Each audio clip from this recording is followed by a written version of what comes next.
सुनील तटकरे यांनी संबंधित प्रकरणात आम्ही सुरुवातीपासूनच सीबीआय चौकशीची मागणी केली होती असे स्पष्ट केले।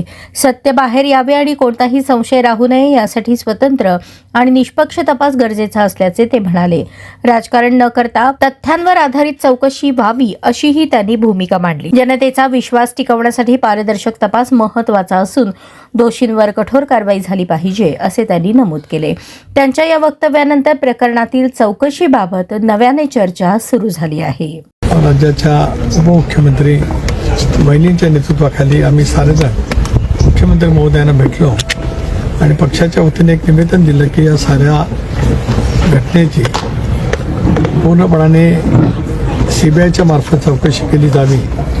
मुख्यमंत्र्यांनी दुसऱ्या दिवशीच त्यांच्या सहीच्या पत्रासहित केंद्रीय गृहमंत्रालयाकडे माननीय अमित भाई शहांकडे पत्रव्यवहार केला आणि आता सीबीआयच्या मार्फत सुद्धा त्याची चौकशी त्या ठिकाणी सुरू आहे।